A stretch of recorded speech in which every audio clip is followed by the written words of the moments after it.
Hello friends, welcome to Adiman team. In the video president election Ramnath Govind versus Meera Kumar. President election எப்படி conduct பண்றாங்க அப்படிங்கறத அந்த வீடியோல பார்க்க போறோம். So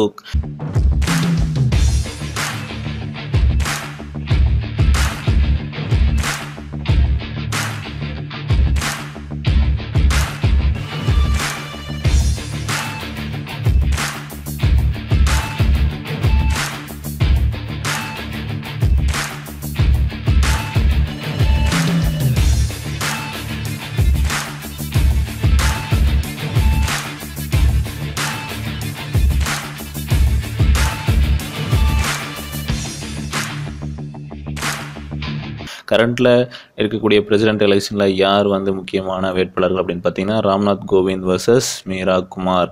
ஸோ இவங்க ரெண்டு பேருமே பிஜேபி மற்றும் காங்கிரஸ் சார்பில் நிறுத்தப்பட்ட president candidate. So former governor of Bihar Ramnath Kovind. So Ramnath Kovind யாருன்னா former governor of Bihar and Meira Kumar யாருன்னு பார்த்தீங்கன்னா ஃபார்மர் லோக்சபா ஸ்பீக்கராக இருந்தவங்க.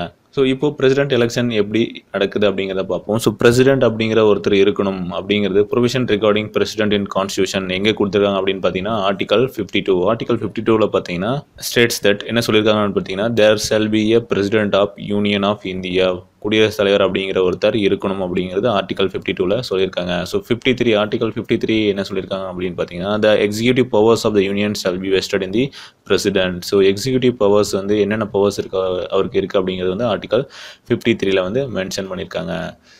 So election of president. So இப்போ இருக்கக்கூடிய பிரசிடென்ட் எலெக்ஷன் எப்படி நடக்க போகுது? ஸோ ஜூலை ஆல்ரெடி நாமினேஷனுக்கான தேதியெல்லாம் முடிஞ்சது. ஸோ ஜூலை 17 வந்து எலெக்ஷன் நடக்க போகுது. ஜூலை 20 வந்து கவுண்டிங் பண்ண போகிறாங்க. ஸோ இப்போ இருக்கக்கூடிய பிரசிடென்ட் பிரணாப் முகர்ஜியோட பதவிக்காலம் ஜூலை 25 முடிய போகுது.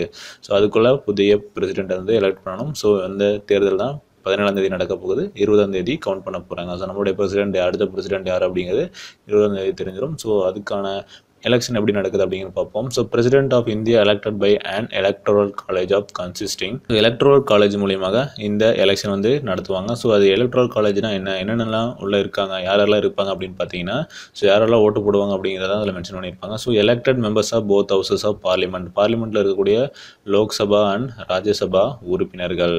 அடுத்து elected members of legislative assemblies of the state,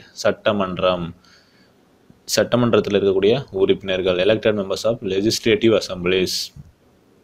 அடுத்து elected members of legislative assemblies of union territories of Delhi and Puducherry. So டெல்லியும் யூனியன் டெரிட்டரிஸில் இருக்கக்கூடிய லெஜிஸ்லேட்டிவ் அசம்பிளி, அதில் பார்த்தீங்கன்னா டெல்லிக்கும் புதுச்சேரியில் இருக்கக்கூடிய சட்டமன்றம், ரெண்டு சட்டமன்றத்துக்கு மட்டும்தான் ஓட்டு போடுறதுக்கான பர்மிஷன் இருக்குது. சரிங்களா? ஸோ இது ரெண்டும் எப்போ ஆட் பண்ணியிருக்காங்க அப்படின்னு பார்த்தீங்கன்னா added in 70th amendment of Indian constitution 1992. சரிங்களா? ஸோ இது கூட ஒரு முக்கியமான அமெண்ட்மெண்ட்.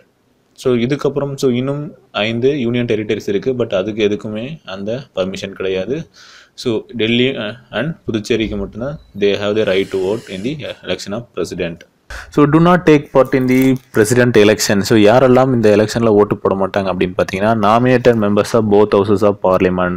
ஸோ நாமினேட்டட் மெம்பர்ஸ் அப்படின்னு நம்ம பார்த்தோம். பிரசிடென்ட் வந்து ராஜ்யசபாவுக்கும் இவ்வளோ உறுப்பினர்களை நாமினேட் பண்ணுவார் அப்படின்னு பார்த்தோம் இல்லையா? ஸோ அந்த உறுப்பினர்கள் யாருமே வந்து இந்த பிரசிடென்ட் எலெக்ஷனில் வந்து ஓட் பண்ண முடியாது. ஸோ அதே போல் state legislative assemblies of all states. So legislative assemblies of Delhi and Puducherry.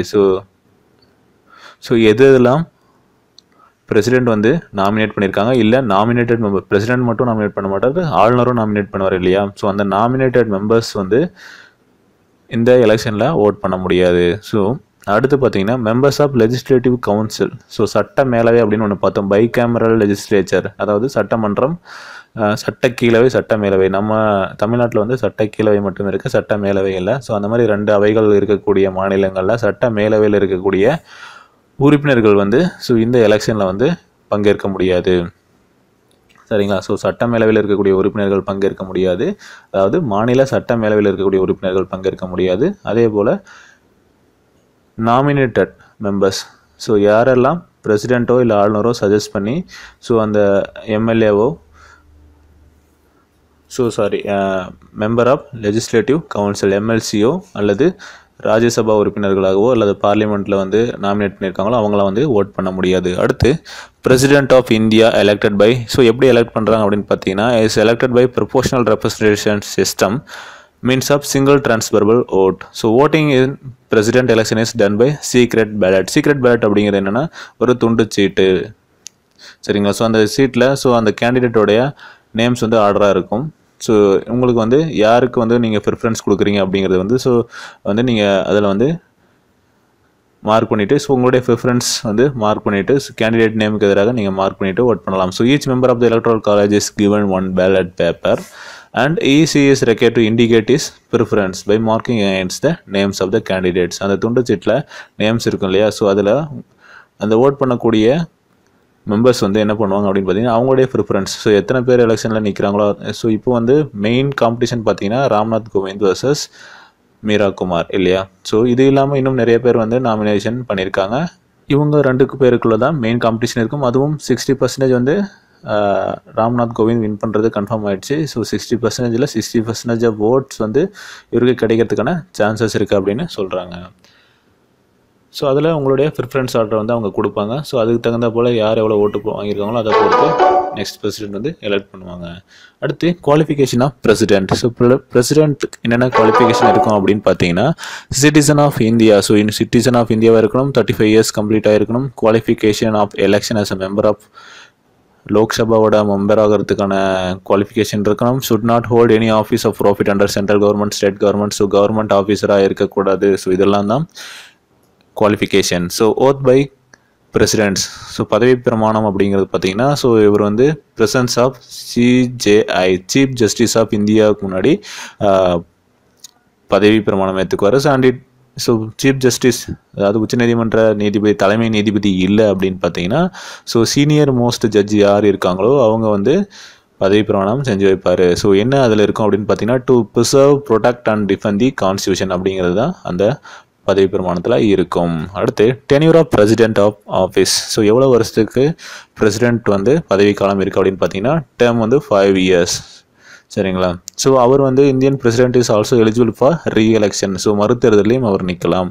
President can resign from his office before completion of his tenure by addressing resignation letter to the vice president. So president resign பண்ணணும் அப்படின்னா அவருடைய resignation லெட்டரை vice president கொடுப்பாரு. அடுத்து president can also remove is office by process of impeachment for violation of the constitution. அரசியலமைப்பு சட்டத்தை மீறிட்டார் அப்படிங்கிற ஒரு காரணத்தை சொல்லி அவர் இம்பீச்மெண்ட் பண்ணலாம். ஸோ இம்பீச்மெண்ட் பண்ணுறதை பற்றி நம்ம ஆல்ரெடி குடியரசுத் தலைவர் பற்றி நம்ம ஸ்கூல் புக்ஸில் எக்ஸ்பிளைன் பண்ணும்போது டீப்பாகவே எக்ஸ்பிளைன் பண்ணியிருந்தோம். ஸோ அந்த வீடியோ பார்த்துட்டு ரொம்பவே ஹெல்ப்ஃபுல்லாக இருக்கும். ஸோ இம்பீச்மெண்ட் பாராளுமன்றத்தில் இருக்கக்கூடிய உறுப்பினர்கள் பிரசிடென்ட் மேலே கம்ப்ளைண்ட் பண்ணுவாங்க. ஸோ அதுதான் அவங்க ரிமூவ் பண்ணுறதுக்கான அதிகாரம் இருக்குது. அடுத்து இம்பீச்மெண்ட் ஆஃப் பிரசிடென்ட் எப்படி நடக்கும் அப்படின்னு பார்த்தீங்கன்னா impeachment of resolution against president can be initiated by either house of parliament with signed by the at least 1/4 members of that house. So ஏதாவது ஒரு அவையில் 1/4 of the member, so 4/1 members sign பண்ணியிருக்கணும், சரிங்களா. So அவர் impeach பண்ணணும் அப்படிங்கிறது எகெயின்ஸ்டாக, பிரசிடென்ட்டுக்கு எகெயின்ஸ்டாக sign பண்ணியிருக்கணும். So அதே போல் அந்த பில் இம்பீச்மெண்ட் ரெசல்யூஷன் அப்படி இம்பீச்மெண்ட் பண்ணணும் அப்படின்னா அது resolution passed by 2/3 of the total membership of that house sent to the other house. So இன்னொரு ஹவுஸில் 2/3 அப்ரூவல் கொடுத்துருக்கணும், சரிங்களா. So if other house after investigation passed to the impeachment resolution by 2/3 of the total membership of the house, then president removed from his office. So இது நடந்துச்சுன்னா அவருடைய after investigation அவரை impeach பண்ணிடுவாங்க. So அவருடைய பதவி நீக்கம் செய்வாங்க. ஸோ அதுதான் இம்பீச்மெண்ட்.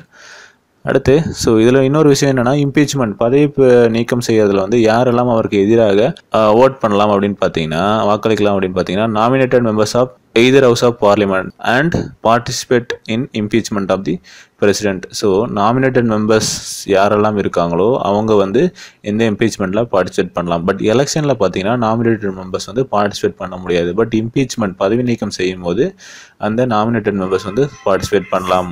அதே போல் இன்னொன்று பார்த்தீங்கன்னா the members of state legislative assemblies, state and union territories. So இது எல்லாமே சென்ட்ரல்லே முடிஞ்சிடும். சென்ட்ரலில் இருக்கக்கூடிய அமைப்புகள் மூலியமாகவே, பார்லிமெண்ட் இருக்கக்கூடிய உறுப்பினர்கள் மூலியமாகவே இந்த இம்பீச்மெண்ட் முடிஞ்சிடும். ஸ்டேட்டில் இருக்கக்கூடிய லெஜிஸ்லேட்டிவ் அசம்பிளிஸோ இல்லை லெஜிஸ்லேட்டிவ் கவுன்சிலோ இல்லை யூனியன் டெரிட்டரிஸில் இருக்கக்கூடிய எந்த ஒரு அமைப்புகளும் இந்த இம்பீச்மெண்ட்டில் பங்கேற்காது, சரிங்களா. ஒன்லி எலெக்ஷன் டைமில் மட்டும்தான் பார்ட்டிசிபேட் பண்ணுவாங்க. ஸோ இம்பீச்மெண்ட்டில் சென்ட்ரலில் இருக்கக்கூடிய பார்லிமெண்ட் 2 ஹவுஸில் இருக்கக்கூடிய elected members and nominated members வந்து இந்த இம்பீச்மெண்ட்டில் இருப்பாங்க. சரிங்களா? ஸோ இதுதான் வந்து பிரசிடென்ட் எலெக்ஷன்.